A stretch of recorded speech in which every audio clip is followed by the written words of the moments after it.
Ke Mas Faldo nih. Mas Faldo, jadi sebenarnya siapa sih kasus ijazah yang mengorkestrasi ini benar dari partai politik? Iya, pertama Mbak Audrey, pertama saya mau menyampaikan bahwa Pak Ahmad Ali itu bicara dalam konteks politik yang jujur dan apa adanya. Beliau bisa membaca dinamika yang sedang terjadi, terutama menjelang 2029 yang suasananya itu memang panas. Kita tahu semua partai, Masih semua jauh loh tokoh, Mas, ini masih 2026. semua saling menakar posisi. Jadi wajar saja kalau isu-isu lama muncul kembali. Yang kedua Mbak, PSI itu sejak awal konsisten. Kami percaya pada negara dan penegak hukum. Berkali-kali juga saya sampaikan di sini bahwa soal ijazah Pak Jokowi sudah diuji berkali-kali, berkali-kali juga masuk pengadilan dan berkali-kali juga ditolak karena tidak ada dasar hukumnya. Dan PSI punya satu prinsip Mbak, yang nuduh wajib buktiin, bukan yang dituduh yang harus membuktikan dirinya berkali-kali. Jadi negara ini kan negara hukum, nggak bisa bekerja pakai logika terbalik. Nah, soal Bang Beni, ini kan juga sesuatu yang udah disampaikan secara hukum dan sudah dijawab juga oleh Pak Syarif. Dan ketika beliau tadi menyampaikan ada yang belum menunjukkan ijazah, pasti arahnya ke Pak Jokowi. Makanya Pak Ahmad Ali menjawab dalam konteks politiknya.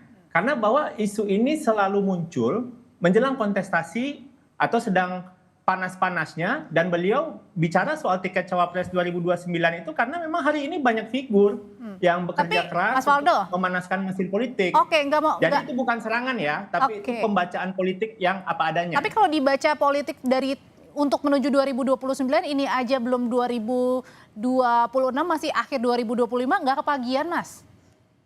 Oh nggak ada Mbak, kalau kami kira ini juga sesuatu yang bisa dibaca bahwa realitanya hari ini mesin-mesin politik itu sudah mulai dipanaskan, apalagi sekarang sudah akhir 2025, 2026, verifikasi 2027, pendaftaran 2028, pemilunya baru 2029 Mbak, kampanyenya juga setahun. Jadi sebenarnya mesin-mesin politik itu sudah dipanaskan. Termasuk dari Jadi Partai Demokrat?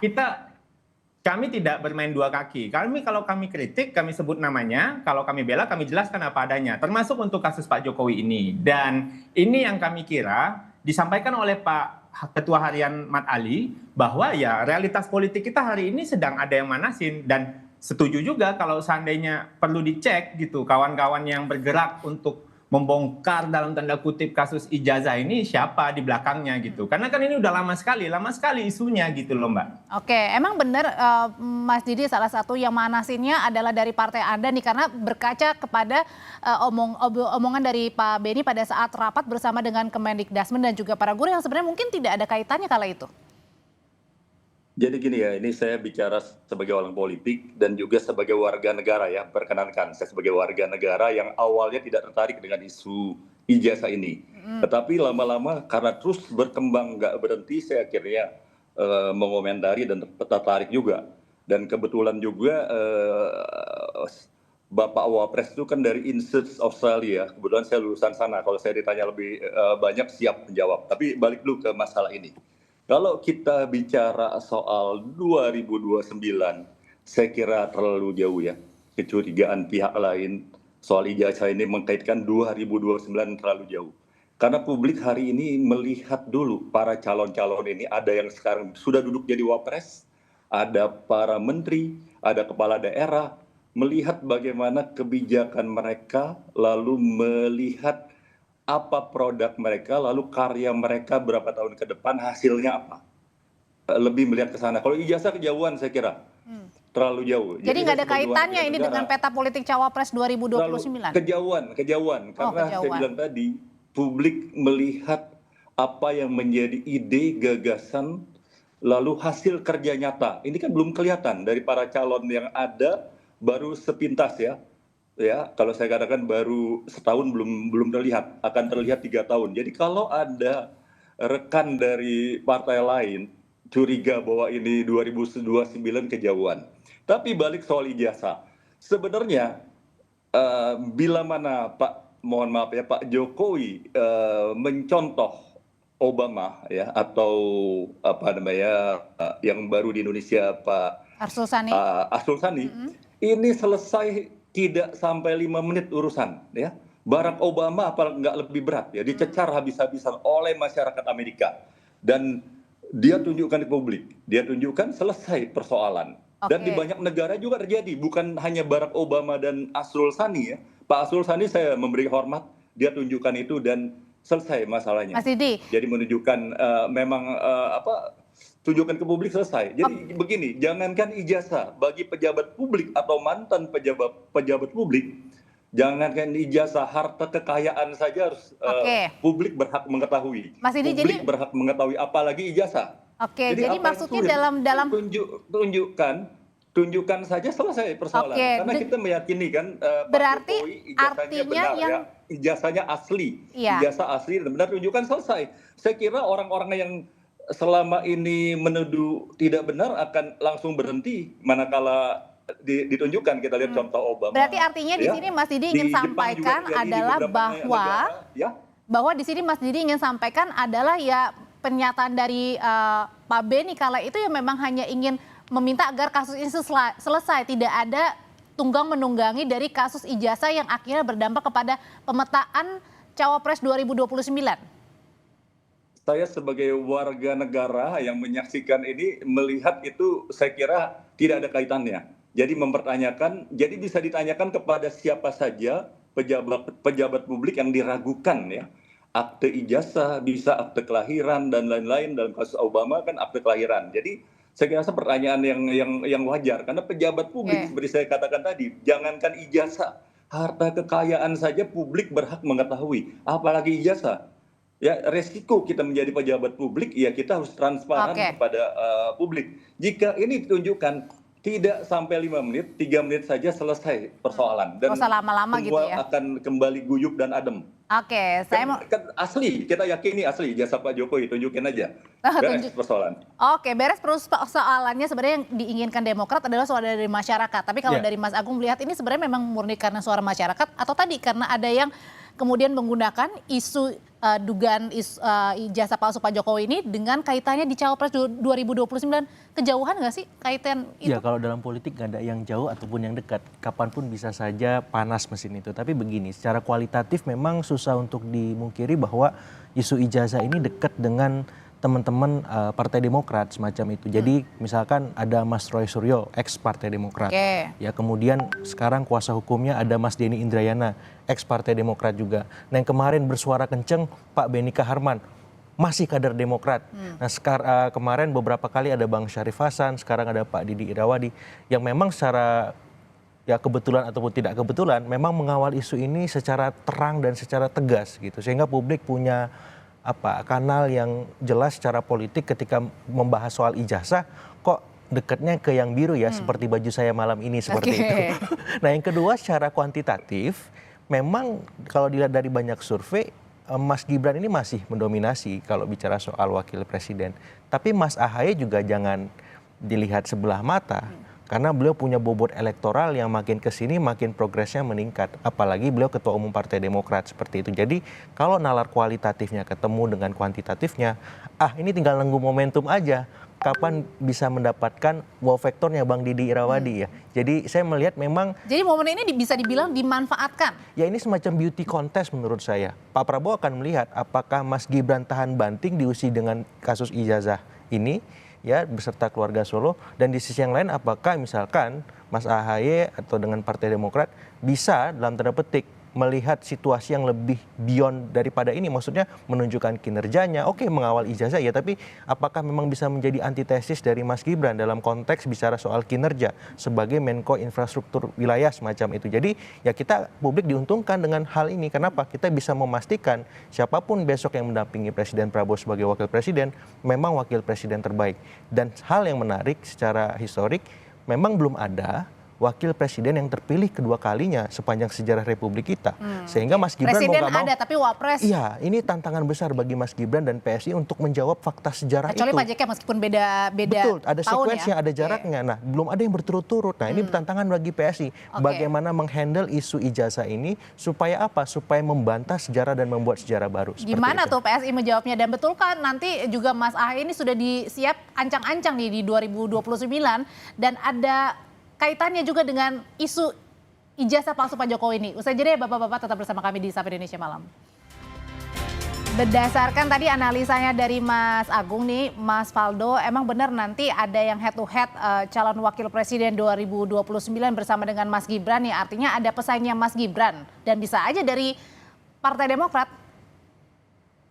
Ya, kalau bicara hitung-hitungan politik ya, kalau Demokrat 7%, terus ada PDI sekitar 16-18, itu udah bisa running tuh 20% sebenarnya. Jadi kalau kita lihat dalam konteks yang lebih luas, tentunya upaya ini juga bisa juga ke arah sana. Dan yang namanya kekuasaan semuanya harus siap-siap lah Mbak. Hari gini gitu loh, hari-hari itu terasa makin cepat kalau kita bekerja terus. Hari itu lama kalau kita kagak ngapa-ngapain Mbak. Itu lama sekali hari. Nah jadi kalau mau menjawab sedikit yang Pak Didi bilang tadi, kalau lah Pak Arsul Sani, Pak Obama gitu, ya itu hak beliau lah. Tapi kan itu nggak bisa kita jadikan standar bahwa semua orang harus melakukan hal yang sama. Apalagi ini udah diuji berkali-kali. Kalau setiap tuduhan harus dijawab dengan dokumen pribadi, nggak maju-maju negara ini. Karena Kita udah akan kelamaan sibuk kalau kata Mas Didi bilang. memuaskan para penebar rumor dan pemfitnah gitu. Jadi apa yang disampaikan Pak Mat Ali adalah sebuah realitas politik yang kita juga tidak bisa nutup mata gitu. Bahwa koalisi Pak Prabowo 58%. Ada upaya mungkin yang ingin menggergaji nih kesolidan ini gitu. Kita sih tentu Demokrat kita mitra, hormat juga, dan kita juga pengen ada jelas-jelasan gitu bahwa kalau seandainya nggak Pak Jokowi siapa gitu loh. Karena ini kan yang bikin kita bisik-bisik di politik, ini yang bikin kita mabuk Mbak gitu. Karena kan kalau kami PSI kritik gitu, kita sebut namanya. Kalau kita bela, total kita sebut juga namanya. Seperti apa yang kami lakukan ke Pak Prabowo, apa yang kami lakukan ke Pak Jokowi, Mas Gibran. Bahkan kalaupun seandainya Pak Menko AHY pun melakukan yang betul karena bagian dari pemerintah, kita akan lakukan. Ya, jadi mengkritik pun begitu. Jadi yang terjadi sekarang juga kami lihat beberapa petinggi dari Partai Demokrat, Pak Benny ngomong begini, Pak Syarif ngomong begitu, habis ini Mas Didi ngomong begini lagi. Nah jadinya kan ini harus kita sama-sama luruskan gitu, karena Bang Benny keras bicaranya, tapi ketika direspon oleh publik, ya agak mundur lagi setengah-setengah. Kami menghormati Demokrat ya sebagai mitra demokrasi. Tapi kalau bicara isu sepenting ini kami kira perlu konsisten. Jangan hari ini lempar, besok bilang bukan ke situ. Gitu kalau gitu kita tanyain ke posisi Partai Demokrat yang ingin dipertanyakan sebenarnya apa sih kaitan dengan ijazah ini? Soal politiknya kan Pak Benny, Pak Syarif sudah bicara. Saya ini sebagai mantan insert loh. Jadi sama-sama alumni bareng sama Pak Wapres ini ya. Jadi saya terpanggil untuk bicara ini ya. Saya terpanggil, saya lulusan sana dan saya banyak tahu ya, saya di insert ya kalau itu untuk semacam kursus ya, kursus bahasa, tapi itu di event lain aja. Jadi kembali lagi, terlalu kecil kalau kita mengkaitkan ini dengan 2029. Menurut saya terlalu kecil ya. Karena seperti saya katakan tadi, pejabat publik yang sudah menjabat dan selesai menjabat adalah harus publik berhak mengetahui apa yang ada pada pejabat publik itu, apalagi sekedar ijazah ya tadi saya bilang, hal-hal yang lain, harta kekayaan dan lain-lain aja publik berhak mengetahui. Kenapa harus dibikin jadi panjang dan ribet, jadi jadi lari maraton begini. Sebenarnya kan urusannya hanya 3 menit, 5 menit selesai, ditunjukkan selesai semua. Dan saya siap di belakang Pak Jokowi manakala ditunjukkan itu tetap dituduh palsu. Kalau ternyata benar, saya akan orang pertama yang ikut membela Pak Jokowi ya. Jadi apa yang diragukan lagi? Kan selama ini diyakini oleh Mas Maldini, oleh para lawyer, jangan dong dibikin panjang begini. Kasihan rakyat ya. Banyak hal-hal lain yang lebih besar ya di negeri ini. Jadi energi kita jangan dihabiskan ke sini. Cukup dengan tampil ke depan publik, mencontoh Obama, mencontoh Arsul Sani, mencontoh kalau nggak salah pernah kasus di Jepang dan di berbagai belahan dunia lain, itu selesai nggak sampai 5 menit urusannya, dan publik nggak bertanya-tanya lagi karena ternyata tunjukin ya benar ini ya. Saya orang pertama yang akan berada di Pak Jokowi. Mas Faldo. Kan itu ijazahnya benar ya, tunjukin aja. Selesai masalah. Nah itu poin standingnya dari Demokrat ada tunjukkan saja sebenarnya kalau memang benar gitu supaya bisa selesai. Disampaikan juga ke Pak Roy Suryo dan Mas Denny Indrayana, Bang Didi. Karena mereka tuh yang kagak berhenti-berhenti. Kami ini tukang jawab aja Mas gitu. Karena kagak Karena kami menjawab karena kami gatel juga gitu loh. Karena kan bagi kita, Mas, kita mungkin bisa agree to disagree lah Mas dalam hal ini. Kalau Mas Didi bilang, oh iya harus ditunjukin. Kalau bagi kami, jangan Mas. Kalau semua orang yang dituduh nunjukin ijazah, kacau kita berepublik. Tapi kan proses hukum jalan. Ya udah, biarin aja jalan. Dan kami kira kita sama-sama kembali ke jalur yang sehat aja. Kalau mau kritik, kritik aja kebijakan, debat data gitu. Jangan hidupkan isu-isu yang jelas-jelas. Mas Waldo, saya kira nggak ada yang kacau Mas Waldo. Justru dengan cara itu lebih bijak, lebih manusiawi. Tidak ada seperti Pak Obama ya dan lain-lain nggak dibawa ke proses hukum. Sebenarnya Obama kalau mau bawa ke proses hukum mudah sekali. Dia sudah menunjukkan dan diakui publik dia menang, dia tunjukkan selesai. Ya. Tapi ya ini terserah, kembali lagi terserah Pak Jokowi ya. Tapi saran saya kalau ditunjukin begitu publik yakin, begitu semua yakin, saya orang pertama yang partai dari Demokrat dan dari publik yang berada di belakang Pak Jokowi. Kan simpel kan? Dan selesai urusan. UGM, kepolisian, semua instrumen sudah terlalu panjang. menyetujui. Jadi ya kita lihat aja Mas. Jadi ya kita lihat aja yang jelas kalau bagi kami menjawab dan kita menjaga rasionalitas publik juga Mas. Jangan sampai besok anak saya yang lagi kuliah di luar negeri tiba-tiba pulang dituduh, anak saya harus buktiin, oh kita nggak cocok kok kayak gitu. Tapi Mas Waldo ini pejabat publik, presiden 2 kali loh, dan kita kan presiden yang dicintai oleh rakyat Indonesia. Kenapa takut? Itu hak Mas. Saya orang pertama yang akan di belakang beliau kalau ditunjukkan ya, karena kita meyakini itu benar ijazahnya. Ya, ragu-ragu. Ya benar, kita benar. Yakin betul ini. Yakin betul ini benar. Dan mungkin teman-teman yang melakukan upaya ini bakal kecapean. Kan simpel kan? Ya itu hak beliau Pak. Tapi kalau semua orang begitu, nanti Bapak dituduh juga akan menunjukkan gitu loh. Kan nggak bisa begitu di negara. Oke, sebentar Bapak-Bapak, saya mau ke Mas Agung dulu nih buat nengahin. Nah, sebenarnya perdebatan seperti ini, ya bisa kita memang PSI dan juga Demokrat, apakah ini juga semakin menguatkan bahwa posisi masing-masing nih, bahwa Demokrat tadi ya mungkin saja bisa diuntungkan dengan kasus ini dan PSI juga tetap standpoint bahwa ya tidak perlu ditunjukkan.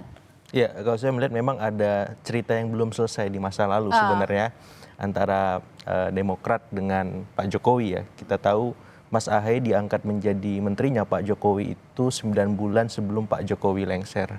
Artinya selama 9 tahun, 3 bulan, Demokrat itu memainkan narasi penyeimbang di masa Pak Jokowi. Dan di masa itu pula terjadi hampir pembegalan Partai Demokrat yang gagal itu. Nah, saya kira cerita itu sedikit banyak membuat luka tersendiri dan noktah tersendiri di sisi Partai Demokrat yang menurut saya akan sangat sulit dilupakan. Dan sementara di sisi PSI, isu ijazah ini juga noktah hitam juga yang melukai.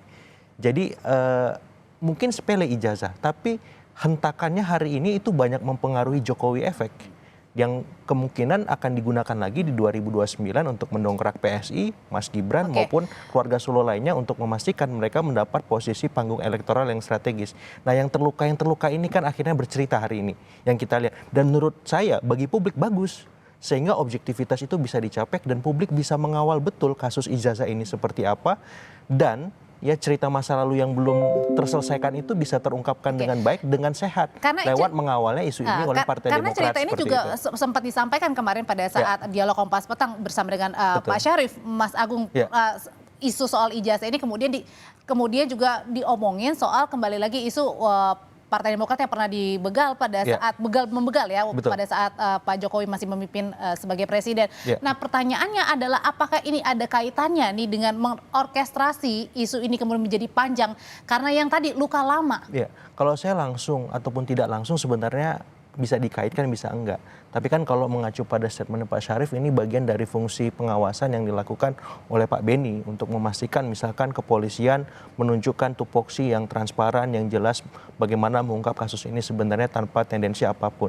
Nah, itu yang ditunggu publik. Bagaimana ke depan kasus ini seterang-terangnya dibuktikan secara hukum, secara transparan, profesional. Supaya apa? Tidak ada lagi sangka, prasangka, praduga yang tidak perlu yang mengitari opini dan persepsi publik. Yang itu merugikan PSI, Pak Jokowi, keluarga Solo, pun pihak-pihak yang selama ini dianggap dalam tanda petik menyebarkan rumor yang tidak benar, Mas Roy Suryo dan teman-teman seperti itu. Oke, Mas Didi sebenarnya kalau dari isu ini kemudian diuntungkan juga nggak sih Partai Demokrat dengan standing point-nya tadi dengan cara ya sudah mengusulkan untuk menunjukkan saja ijazah? Saya luruskan dulu, saya kira nggak ada dendam dan tidak ada luka ya. Saya kira agak berlebihan Mas Agung, karena kita lihat Pak Jokowi kan baik ya, setelah menjabat juga merangkul Partai Demokrat ya duduk di sana ya. Jadi isu ijazah ini isu murni saya kira publik berhak ingin mengetahui ya tentang mantan pejabatnya ketika ada pihak-pihak yang meragukan kan masa yang simpel ya. Jadi nggak ada soal luka tuh terlalu jauh ya, dendam-dendam nggak ada karena terbukti tadi saya bilang Pak Jokowi mengangkat ketua umum kita Cerita ya, yang jadi belum menteri selesai beliau. Bang Didi. Jadi saya kira kembali lagi tunjukin aja lah, beres lah persoalan. Saya juga capek nih ngikutin ini dari awal, saya nggak tertarik. Saya jadi tertarik. Dan nggak ada diuntungkan juga Partai Demokrat dengan isu ini, Mas Didi? Ada diuntungkan nggak sih Partai Demokrat dengan isu ini? Saya kira bukan isu ini yang akan menguntungkan Demokrat dan partai manapun ya, tapi bagaimana program kerja yang baik, bagaimana para kader dan para menteri atau anggota parlemennya mengeluarkan kebijakan-kebijakan dan juga membuahkan satu hasil yang nyata bagi publik dalam 2 atau 3 tahun ke depan menjelang pemilu. Karena kalau dari isu ini mungkin ya publik hanya ingin mengetahui aja, ingin mengetahui ini kok nggak beres-beres di isu ini, padahal bisa selesai hanya 5 menit, kok nggak beres-beres sampai hari ini. Itu aja publik. Jadi dan terakhir publik berhak mengetahui hal itu ya, berhak ya. Di negara demokrasi, di negara yang menjunjung tinggi demokrasi. Jadi kalau dari PSI sendiri sebenarnya cara untuk mengakhirinya seperti apa nih supaya juga tidak ada yang lebih diuntungkan, tidak ada yang lebih dirugikan? Singkat aja Mas Waldo. Ya, apa yang dikatakan oleh Pak Mat Ali betul apa adanya. Kita di politik nggak boleh 2 kaki kami kira, dan kami PSI percaya rakyat cerdas dan rakyat juga tahu siapa yang pada akhirnya berjuang untuk kewarasan publik. Kita sama-sama berjuang untuk kewarasan publik. Ijtihad kami adalah begini, mungkin Demokrat punya perspektif lain, tapi nggak masalah. Dalam artian kita jadi tahu, Pak Beni ngomong begini, Pak Syarif ngomong begitu, Mas Didi hari ini ngomong begini. At least masyarakat pada akhirnya tahu posisi Demokrat seperti apa. Oleh karena itu, izinkan kami terus berjuang Mas Didi untuk menjawab tuduhan Pak Roy, Pak Denny Indrayana, dan bapak-bapak lainnya. Selamat berjuang, tapi ya bikin simpel aja 5 menit selesai dan kita akan di belakang Pak Jokowi. Sayangnya kawan-kawan ini nggak pengen sesimpel itu, Pak. Oke, baik. Oke, terima kasih sudah kita tangkap pesannya. Mas Didi terima kasih, Mas Waldo terima kasih, Mas Agung terima kasih juga. Selamat malam Bapak-bapak.